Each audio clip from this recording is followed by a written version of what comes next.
Well, this trailer's kind of changed my plans a little bit, including my plans for this truck.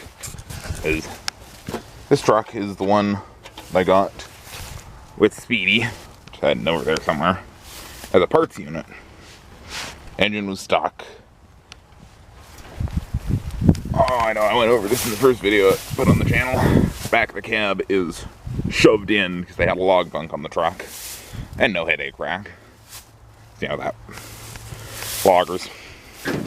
None can fathom the loggers. But, got this trailer at auction at an estate sale. Same estate sale I got the loader at it. But, I don't have anything to pull it. My Jeep can't pull it. And I mean, I suppose I could keep borrowing trucks here and there to pull the trailer with. But I really need a dedicated tow vehicle. So, might as well get this thing running for it. So, when the geese shut up,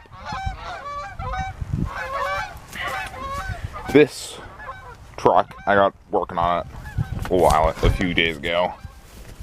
Got the heads off when its head bolt broke off on that side's head. But left it sitting overnight with vinegar in the cylinders. Next day I popped the starter off, threw a bar in the crank, and she spun over. Now, the issue today is I'll be tackling. First part of this video, I don't know how long it will run, but transmission. Kind of self-inflicted problem.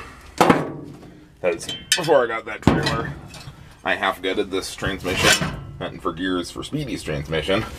These turned out to not be any better. Well, I'm going to have to source new old stock gears for Speedy, which is a pain.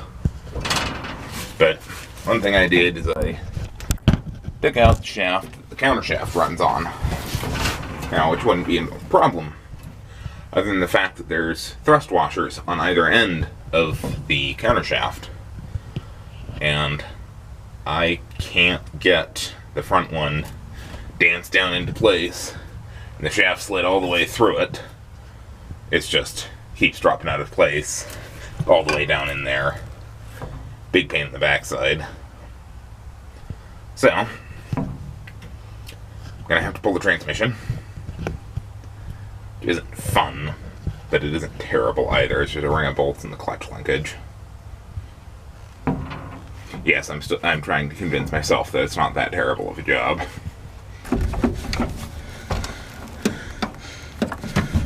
Oh, I forgot a bolt. Hiding behind the clutch linkage. Putting that one in to hold it. So it doesn't just come loose and go flying off nowhere.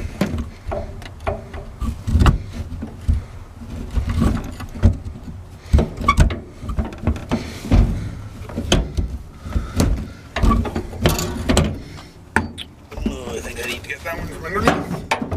Joy. Yep, not sure how I missed this.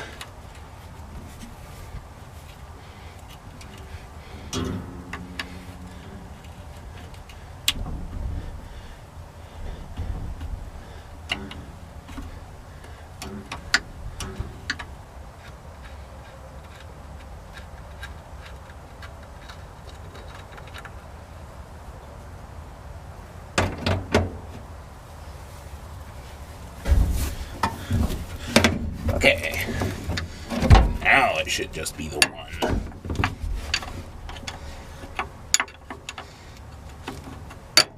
I hope. Unless it's grown another one since I rolled out from underneath.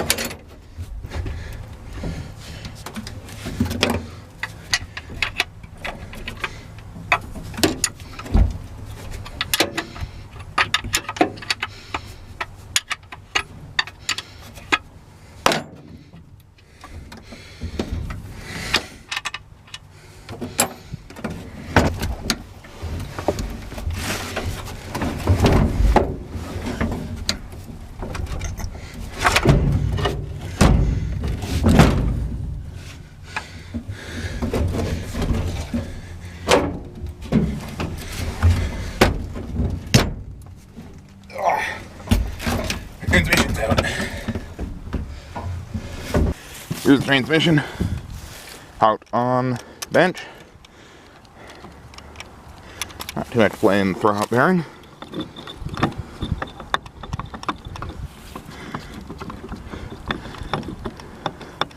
Something swamping there, which is to be expected. Got the transmission apart as far as I need to. So now I'm going to see if I can't get it reassembled with just one hand and actually catch some of it on video too. Got the problem child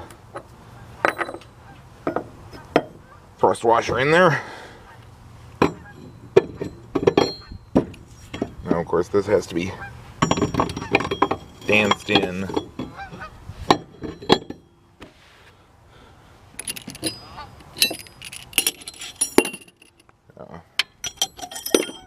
Now of course the camera has a little battery.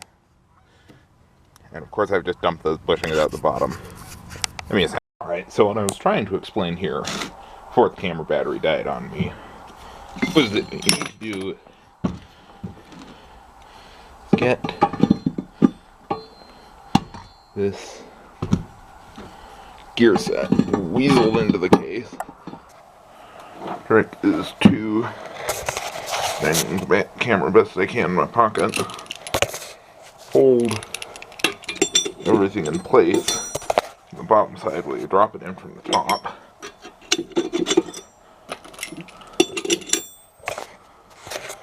Then that allows you to pick up the whole gear set, head it over,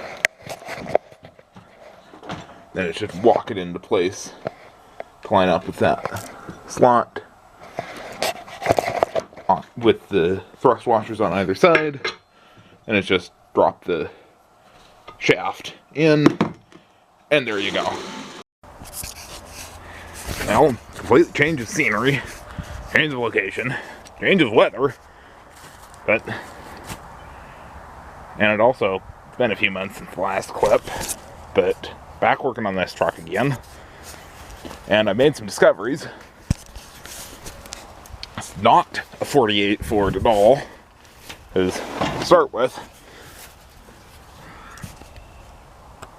9 prefix on the serial number means it's 49 or 50,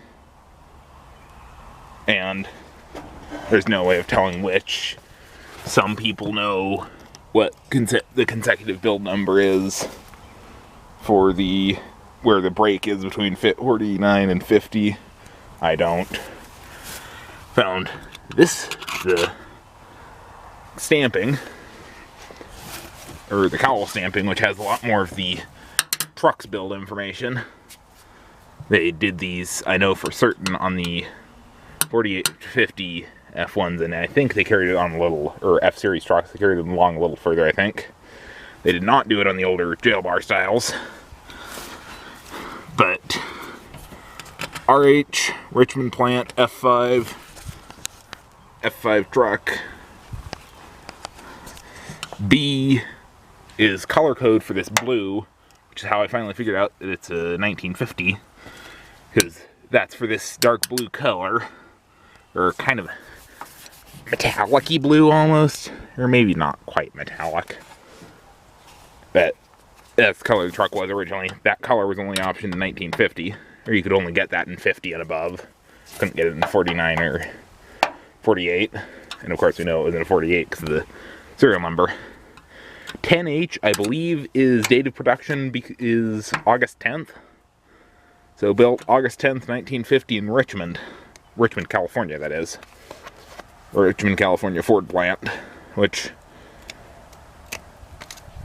is honestly more information than I ever expected to get on this truck. And that, the last bit of it is just consecutive build number at that plant, which is why it's not the same as consecutive build number on the serial number. I don't know what the difference there was. And I had a whole video, or an outro to this video, already filmed in the books. Pretty much ready to be edited. And I discovered something else that couldn't really leave off the video without putting on there. But go back over the... Or no, I'll show it first. It's a big ticket item. But we're under here, rolling around, looking at the bottom of the cab. You can see where it's broken right at the base of this A-pillar. But I happened to... Give me a moment to get under here. I happened to glance up. And yep, that's a weird line in the engine. That shouldn't be there. It's a crack. Runs from about here on the inside of the oil pan rail up to in here. Which, that's not good. That's a freeze crack. This is one of the places the Flatheads like to crack. I'm not shocked that it's cracked there. Just slightly unhappy.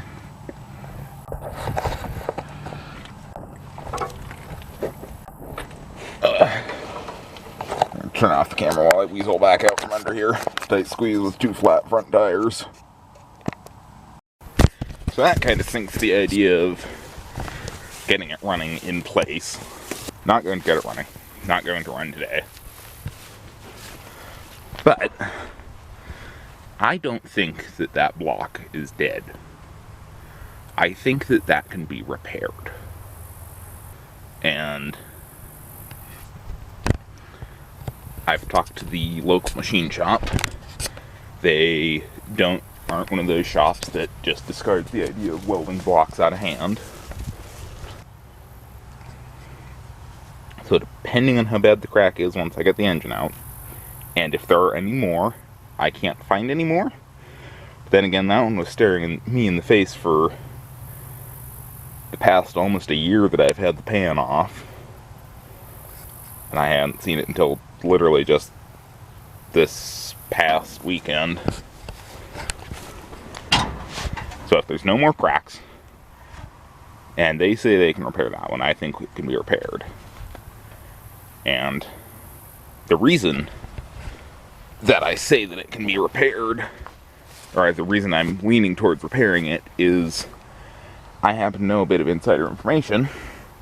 The Flathead game of buying up every flathead that can be found just to find a good block.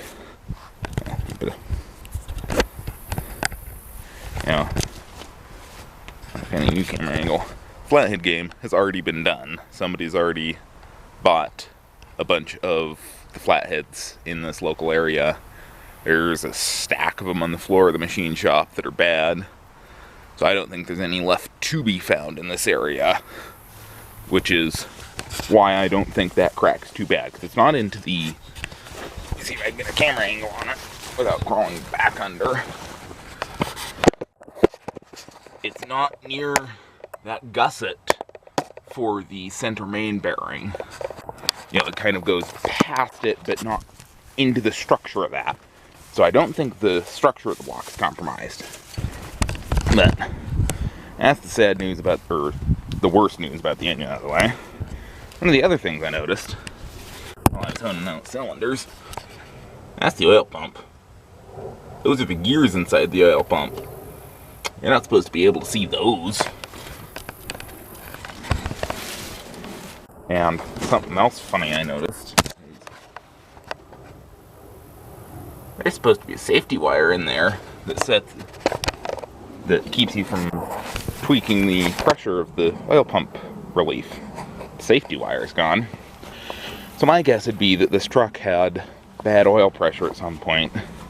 So somebody's fix for that, instead of replacing bearings or anything that might actually fix the issue of low oil pressure, they just cranked the oil pump up, blew out, and I'm guessing blew out the side of the oil pump in the same action, because I can't think of what else the old loggers would have done to it. And clearly, from the condition of the back of the cab, you know, they did not care about this truck that much. But still going to keep moving forward for this, even though it's a tow vehicle, already kind of both outgrown it in the sides of my equipment and already outclassed it in another project that should be coming up soon. I don't know when I'll be able to get the videos out on that because I'm nowhere near finished the first one. Still going to be working on this because still going to be a tow vehicle, whether this block is good or not, whether it can be repaired. Still going to get repowered by something, be it another Flathead, maybe a big block 337 Flathead, that'd be cool.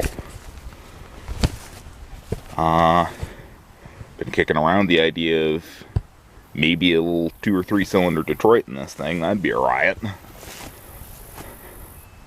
But again, all that remains to be seen. I'd like to keep that original Flathead.